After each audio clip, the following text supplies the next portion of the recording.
মক্কা রাস্তায় প্রতিদিন সকালে মহানবী হযরত মুহাম্মদ সাল্লাল্লাহু আলাইহি সাল্লাম যেতেন মসজিদের দিকে নামাজ আদায় করতে। কিন্তু সেই পথে থাকতেন এক বৃদ্ধা মহিলা, রাগে, ঘৃণায় আর ভুল বোঝাবুঝিতে ভরা এক বুড়ি। প্রতিদিন তিনি নবী করিম এর পথের উপর কাটা, আবর্জনা আর ময়লা ফেলে রাখতেন। ভাবতেন এতে নবীর কষ্ট হবে, তিনি আর আসবেন না। কিন্তু মহানবী কখনো রাগ করেন না, কখনো প্রতিশোধ নিলেন না।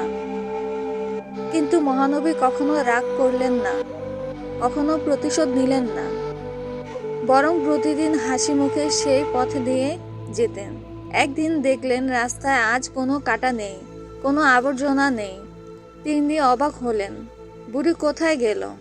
তখন নবী জানতে পারলেন সেই বুড়ি অসুস্থ হয়ে পড়েছেন। তিনি এক মুহূর্ত দেরি না করে বুড়ির বাড়ির দরজায় গেলেন। হালকা কণ্ঠে বললেন, আসসালামু আলাইকুম।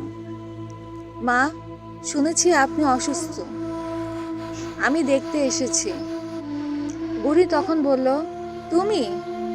তুমি তো সেই মোহাম্মদ যার উপর আমি প্রতিদিন কাটা ফেলতাম। তুমি আমার খোঁজ নিতে এসেছো? নবী নরম কণ্ঠে বললেন, মানুষের প্রতি দয়া করাই ইসলামের শিক্ষা।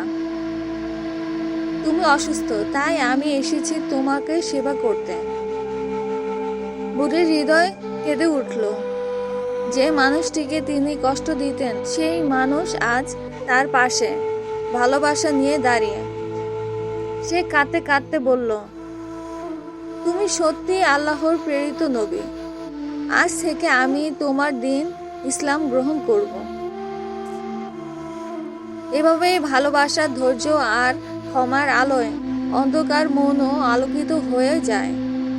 এটাই ছিল নবী করিম এর চরিত্র, যিনি মানুষের জন্য ছিলেন রহমতের প্রতীক।